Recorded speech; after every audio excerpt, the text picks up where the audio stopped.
Kalau ini dikorbankan seolah-olah ini persembahan kita kepada Tuhan kita. Loh, memangnya yang menciptakan sapi, kambing, domba ini manusia? Apa iya? Di surga kita ini butuh kendaraan. Ini kalau surga itu ada. Ya, berarti surga ini adalah sebuah tempat dong, Mas Yahya. Lah kalau kita butuh kendaraan untuk kita naik sapi, naik domba, berarti kita ini masih punya rasa, Mas Yahya. Berarti kita masih punya hasrat. Bayangan kita kalau cara berpikir kita sempit, seolah-olah roh kita ini masih berwujud utuh seperti manusia, nanti di sana rohnya kambing, rohnya sapi, terus kita bisa naik gitu. Ya lebih baik mungkin kalau saya punya Mercy, mungkin saya korbankan Mercy, jadi di sana saya bisa naik Mercy gitu. Mungkin lebih nyaman. Atau mungkin jet pribadi juga ya. Iya, mungkin begitu.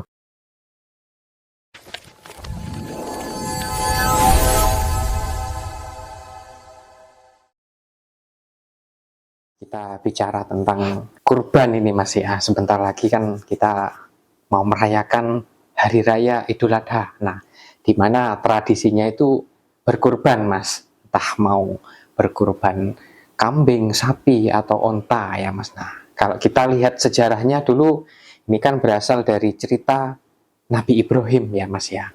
Yang dapat isyarah, dapat mimpi, atau perintah daripada yang Maha Kuasa untuk mengorbankan anaknya. Kemudian di hari kejadian itu, ketika pisau ini hendak menancap di leher anak Nabi Ibrahim, yaitu Nabi Ismail, kemudian seketika itu juga Allah menggantikan dengan seekor domba jantan, Mas. Nah, sehingga sampai sekarang menjadi tradisi kurban. Nah, kurang lebih begitu ceritanya, Mas. Nah, apa yang bisa diambil dari kisah Nabi Ibrahim ini, Mas?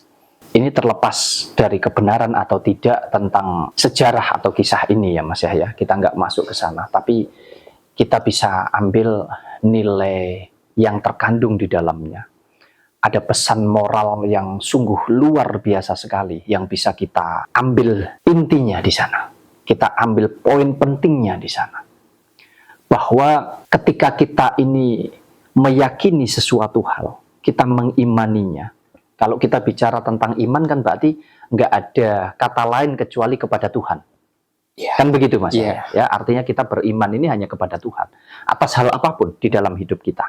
Nah, seperti kisah yang Mas Yahya sampaikan itu tadi. Di situ kita bisa ambil nilai yang sungguh luar biasa di dalamnya.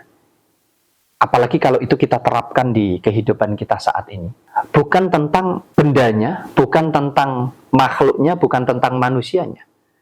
Ya, seperti yang dikisahkan itu kan rela untuk mengorbankan nyawa daripada anak. Kan begitu. Artinya apapun yang kita miliki Mas Yahya. Tentu nilai yang bisa kita ambil di sini adalah jikalau kita yakin dan kita beriman dengan bersungguh-sungguh sebagai bentuk wujud daripada ketaatan ataupun ketakwaan iman kita kepada Tuhan kita, maka tidak ada yang mustahil Mas Yahya. Makanya kalau ini diterapkan di dalam hidup kita sekarang ini sungguh luar biasa juga. Tetapi tentu kalau sudah bicara iman, kita lepas kemanusiaan kita Mas Yahya. Artinya lepas dari pola pikir sudah mati, kita matikan pola pikir kita sebagai manusia. Betul-betul yang jalan hanya iman saja. Sebagaimana di kisah itu bahwa seorang nabi merelakan nyawa daripada anaknya sebagai wujud ketakwaan atau ketaatan kepada Tuhannya. Maka ketika diiyakan karena saking besarnya iman itu tadi, maka seketika itu digantikanlah dengan seekor domba. Artinya apa? Tidak ada yang mustahil di dalam hidup kita manakala kita beriman, manakala kita betul-betul berserah dan kita memang yakin atas iman kita Mas Yahya. Jadi mukjizat, keajaiban itu betul-betul bisa terjadi di dalam hidup kita, dalam segala hal. Jadi konteksnya bukan hanya tentang kisahnya Nabi itu tadi, tetapi di dalam kehidupan sekarang pun juga tidak ada yang mustahil, tidak ada yang tidak mungkin, dan tidak ada yang tidak bisa gitu loh Mas Yahya. Karena apa? Memang hidup kita ini ada yang berkehendak. Jadi saya rasa kita bisa mengambil nilai-nilai yang sungguh luar biasa di dalam kisah itu, jikalau kita mampu menerapkan itu di dalam kehidupan kita saat ini dan kedepannya tentunya Mas Yahya. Ya, terlepas dari benar tidaknya kisah itu, kita nggak mau masuk ke sana ya. Itu sesuai dengan kepercayaan masing-masing ya, kita saling menghargai saja ya Mas ya. Sekarang mungkin nilai daripada korban itu sudah nggak seperti dulu ya Mas ya, hilang kemurniannya. Kayaknya dijadikan gengsi. Ada juga yang karena diiming-imingi ya, diiming-imingi surga, nanti di surga korban yang kamu lakukan, hewan yang kamu korbankan ini akan menjadi kendaraan ketika kamu masuk surga nanti. Ini benar atau tidak, Mas? Ya, saya ini kalau ditanya benar atau tidak, hal yang benar menurut saya belum tentu benar menurut teman-teman. Ya, sebaliknya, hal yang benar menurut teman-teman belum tentu benar menurut saya. Artinya bisa jadi tidak benar, kan begitu. Mungkin saya tidak masuk tentang benar dan tidaknya, Mas Yahya. Bukan kapasitas saya. Tetapi saya selalu mengajak untuk kita selalu berpikir yang logis, berpikir yang rasional tentang korban ini tadi, atau tentang hari raya korban. Di awal tadi kita sudah menyampaikan tentang kisah yang terjadi di zaman kenabian, ya. Bahkan kita juga tidak masuk tentang kebenaran atau tidaknya sejarah atau kisah itu, tetapi kita ambil sisi positifnya. Kita ambil hikmah, kita ambil nilai yang terkandung di dalamnya. Tentang apa? Ini kalau kita bicara kemurnian daripada kurban ini tadi. Adalah tentang bagaimana kita sebagai makhluk ini tidak ada artinya, tidak ada apa-apanya. Bahwa seluruh milik daripada kehidupan ini adalah milik yang kuasa. Artinya itu sebagai bentuk atau wujud rasa iman kita, rasa takwa kita kepada Tuhan kita. Gitu loh Mas Yahya. Sehingga kita berkorban, kan begitu. Nah, semakin ke sini, tradisi turun-temurun ini terus dilakukan, ini sepertinya jadi banyak kepentingan Mas Yahya. Karena apa? Kemurniannya sudah semakin luntur Mas Yahya. Karena apa? Karena sudah semakin banyak orang-orang ini minteri. Semakin banyak orang-orang ini ada kepentingan-kepentingan di dalamnya. Kita bicara korban, ya. Kalau kita bicara sejarahnya, hewannya adalah apa Mas Yahya? Domba ya. Domba ya, atau kambing ya, samalah kurang lebihnya. Nah, sekarang ini kan dikembangkan, bukan hanya domba atau kambing, bisa juga sapi, atau bahkan mungkin bisa juga unta, atau mungkin kalau punya gajah juga boleh.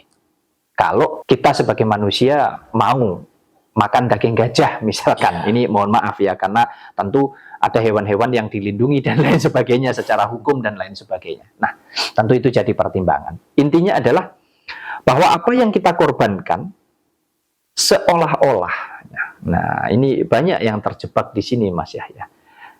Katanya ini akan menjadi kendaraan kita di surga. Sehingga dari kambing atau domba diperbesar jadi sapi Mas Yahya. Jadi sapi ini nanti dan kambing ini nanti bisa jadi kendaraan kita di surga. Itu mungkin iming-iming yang pertama. Dan yang kedua mungkin lebih banyak melakukan ini karena gengsi juga Mas Yahya. Karena saya orang kaya, saya punya, kenapa saya tidak melakukan korban mungkin. Jadi nilai di dalamnya sudah hilang. Sehingga jatuhnya lebih ke gengsi, ada persaingan dan lain sebagainya. Tentu kita nggak bisa lepas dari itu Mas Yahya. Ya. Saya mau mengupasnya mungkin dari bahwa mau benar mau tidak tentang ini nanti jadi kendaraan surga atau tidak. Pada intinya ketika ini dilakukan oleh orang yang tepat. Tepat itu artinya apa? Artinya kita memang cukup Mas Yahya. Memang mampu. Ya. Sehingga kita melakukan korban ini sebagai wujud apa? Kita bisa berbagi satu dengan yang lainnya, ya. Berbagi terhadap sesama. Nah, tentu sah-sah saja Mas Yahya. Salahnya di mana? Ini kan hal baik, ya. Ini hal yang bagus untuk kita saling berbagi sebagai wujud rasa syukur, rasa iman, rasa takwa kita kepada Tuhan yang Maha Kuasa. Jadi tidak ada yang salah dengan itu. Nah, tetapi sangat disayangkan ketika kita terjebak diiming-iming bahwa hewan yang kita korbankan ini akan menjadi kendaraan kita di surga. Sekarang kita bedah tentang ini. Ya, mohon maaf ini. Katanya di surga itu sudah tersedia segala macam apapun yang kita butuhkan. Lalu kenapa kita tidak minta saja nanti kendaraan itu di surga? Kenapa kita harus mengorbankannya sekarang? Itu yang pertama. Ya. Nah, kemudian kalau ini dikorbankan seolah-olah ini persembahan kita kepada Tuhan kita. Loh, memangnya yang menciptakan sapi, kambing, domba ini manusia? Bukankah kita saja ini ciptaannya Tuhan? Artinya kambing, sapi, domba ini kan juga ciptaannya Tuhan. Untuk apa Tuhan harus kita kasih persembahan itu? Yang kedua, ya. Nah, kemudian apa iya di surga kita ini butuh kendaraan? Ini kalau surga itu ada, ya. Berarti surga ini adalah sebuah tempat dong, Mas Yahya. Lah kalau kita butuh kendaraan untuk kita naik sapi, naik domba, berarti kita ini masih punya rasa, Mas Yahya. Berarti kita masih punya hasrat. Apa enggak kira-kira berjubel ya kalau semua berlomba-lomba untuk mengorbankan sapi, kambing, domba di sana, kira-kira aduh uyel-uyelan enggak, Mas Yahya? Makan apa nanti kambingnya? Seolah-olah bayangan kita kalau cara berpikir kita sempit, seolah-olah roh kita ini masih berwujud utuh seperti manusia, nanti di sana rohnya kambing, rohnya sapi, terus kita bisa naik gitu. Kira-kira apa begitu, Mas Yahya? Iya, nggak logis juga ya. Makanya kita belajar berpikir secara logis. Artinya apa? Ini kalau menurut saya secara pribadi. Sekali lagi saya tidak pernah memaksakan siapapun untuk mempercayai. Ada yang pro kontra itu hal yang biasa, tidak jadi masalah. Yang terpenting niat dan tujuan kita adalah untuk membuka pikiran kita supaya semakin luas gitu loh. Intinya kan tentang kurban ini nggak ada yang salah, ini hal yang baik kan begitu. Tetapi jangan masuk hanya sebatas di bungkusnya dong, artinya di syariatnya saja. Tapi masuk di hakikatnya, maknanya itu apa, tujuannya apa. Nah kalau kita paham di situ, ya saya rasa kita akan dapat manfaatnya. Bahkan yang lain juga akan dapat manfaatnya, Mas Yahya. Tapi kalau dikatakan bahwa hewan yang kita kurbankan itu sebagai kendaraan kita di surga, itu mek wong gedabrus tok, Mas Yahya. Hanya orang-orang gedabrus, orang-orang yang minteri sok tahu, aduh mengalami aja belum pernah. Jadi saya secara pribadi saya tegaskan, saya tidak percaya dengan hal itu. Tentang di surga butuh kendaraan. Ya lebih baik mungkin kalau saya punya Mercy, mungkin saya korbankan Mercy, jadi di sana saya bisa naik Mercy gitu. Mungkin lebih nyaman. Mungkin jet pribadi juga ya. Iya, mungkin begitu. Kita hanya, ya kita saling menghargai kepercayaan, keyakinan di antara kita, bukan untuk saling menghujat, tetapi setidaknya dari sini kita bisa belajar, kita tidak perlu memaksakan. Sesuai dengan kemampuan kita. Jadi yang terpenting adalah kita paham maknanya, paham tujuannya, Mas Yahya. Kalau sudah paham itu baru kita melakukan. Kalau belum, jangan hanya asal ikut-ikutan, karena di dalamnya ada banyak kepentingan.